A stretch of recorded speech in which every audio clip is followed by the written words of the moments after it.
100개 언어 구체적인 그 공부 과정의 얘기들 중에서 이번에는 네 번째 언어 스페인어에 대해서 얘기를 해볼게요. 저는 항상 스페인어가 공짜라는 그 생각이 들어요. 아무것도 한 것이 없는데 내 것이 된 아주 고마운 언어 같아요. 사실 아무것도 하지 않았다는 말은 거짓말일 거예요. 어떻게 아무것도 하지 않았는데 자유로운 언어가 될 수 있을까요? 말도 안 돼요.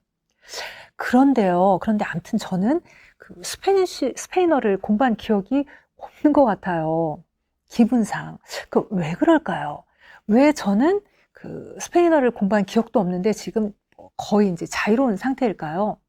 저는 프랑스어와 영어를 거의 정복하고 나서 이제 스페인어를 공부했어요. 그랬더니 스페인어는 정말 뭐 사투리처럼 느껴지더라고요. 그러니까 문법은 영어, 프랑스어와 거의 그 7, 80% 비슷했고요. 단어는 60%가 넘게 사실 뭐 좀 오바 같다는 생각이 드는데 아무튼 뭐 5, 60% 그렇게 넘게 비슷하다는 그 느낌이 들었어요. 근데요, 스페인어 독자적인 그 2, 30%의 문법, 그러니까 7, 80%가 비슷하니까 이제 2, 30%가 다르겠죠. 근데 그 다른 문법도 너무 쉬웠고요. 프랑스어나 영어와 일치하지 않는 그 나머지 단어들도 사실은 외우기 쉬운 단어들이었어요. 스페인어의 어려운 단어들은 거의 프랑스어와 영어에서 그 해결이 된 상태였더라고요. 그래서 저는 정말 거저먹기로 그 스페인어를 해결했어요.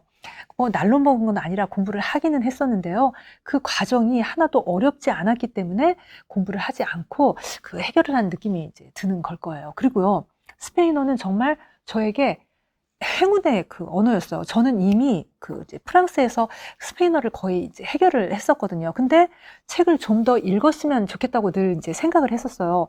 프랑스에서는 읽고 싶은 그 스페인어 책을 뭐 그렇게 자유롭게 이제 구할 수는 없었으니까요. 어머, 그런데 미국에 왔더니 미국엔 스페인어를 쓰는 남미 사람들 천지였고요. 스페인어 책도 서점에서 너무너무 쉽게 구할 수 있었어요.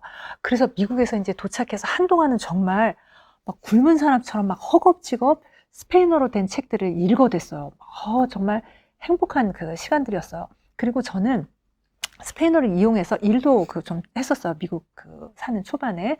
그러니까 이제 책으로만 만난 스페인어가 폭발을 한다는 느낌이 들더라고요. 참 좋았어요. 근데 이제 그 후에 제가 이제 고등학생들 가르치는 일에 이제 집중을 하고요. 또 100개 언어들을 이제 공부를 하면서 이게 스페인어 들여다볼 시간이 없었어요. 스페인어는 이미 자신이 있는 언어였기 때문에 뭔가 다른 언어들을 하느라 바빠서 복습을 할 여유가 이제 없었던 거죠. 그러다가 제가 이제 얼마 전에 러시아어 때문에 충격을 좀 받은 일이 있었어요. 이제 간단하게 이제 설명을 드리자면, 제가 러시아어로 소설책까지 이제 읽었었거든요. 100개 언어 공부를 하면서 뭐 이제 몇 년 전에. 근데 사실 아주 버벅대면서 억지로 꾸역꾸역 읽기는 했어요. 근데 그래도 그렇지, 한동안 손을 놓았더니 이게 심정상 러시아어가 왕초보가 되어 있더라고요. 그래서 그동안 러시아어 제대로 복습을 해주지 않은 걸 정말 뼈저리게 후회하고 있었는데, 이제 문득 그 스페인어 생각이 나는 거예요. 러시아어를 중간에 한 번만 진지하게 복습을 해주었어도 이렇게 복잡한 그 상황이 되진 않았을 거예요. 중간에 제대로 복습만 해줬으면 10의 노력과 시간만 들였으면 됐을 거예요. 근데 이제 되살리려면 늦었기 때문에 이제 100의 시간과 노력이 이제 들게 생긴 거죠. 너무너무 막 미치겠어서 그냥 머리를 막 쥐어뜯다가 문득 스페인어가 이제 너무너무 걱정이 되는 거예요. 그래서 이제 얼마 전부터 제가 스페인어를 이제 미친 듯이 복습하고 있어요. 사실 말이 복습이지 사실 즐기고 있어요. 넷플릭스에 스페인어 드라마들이 정말 많더라고요. 스페인어 드라마들은 스페인에서 이제 온 것들도 있고요. 남미에서 온 것들도 있는데요. 남미에서 온 것들은 대부분 멕시코하고 콜롬비아 것들이더라고요. 근데 이 스페인어 드라마가 재밌어요. 뭐 막 심오하고 은은하면서 격조 넘치게 뭐 재밌는 뭐 것들도 있기는 해요. 근데 대부분 이게 날것으로 재밌어요. 나쁜 사람 제대로 나쁘고요. 좋은 사람은 또 너무너무 사랑스러워요. 뺨 때리고 소리 지르면서 막 과격하게 싸우다가 또 사랑할 때는 또 온 세상이 떠나가게 요란하게 또 애틋해요. 그래서 일단 넷플릭스에 있는 제가 그 모든 스페인어 드라마를 이제 보려고 하는데요. 이게 가능할지 모르겠어요. 한 드라마가 굉장히 긴 것들이 많더라고요. 어떤 건 심지어 막 300회 가까이 되는 것들도 있어요. 사실 이렇게 길면 공부에는 정말 딱 좋아요. 길면 한 회 한 회 얘기가 복잡하지가 않고요.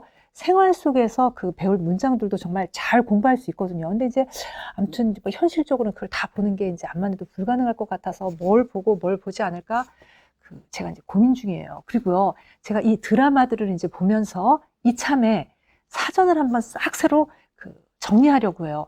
사전은 제가 이미 한 20몇 년 전에 이제 다 외웠었는데요. 이번에 다시 사전을, 새로운 사전을 이제 구입해서 이제 훑어보니까, 역시 많이 잊어버렸더라고요. 그래서 앞으로 이제 제가 여러분들과 스페인어 이제 드라마들도 좀 같이 하고요.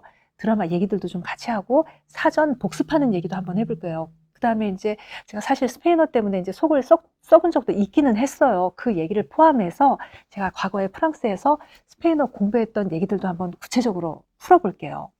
곧 다시 오겠습니다.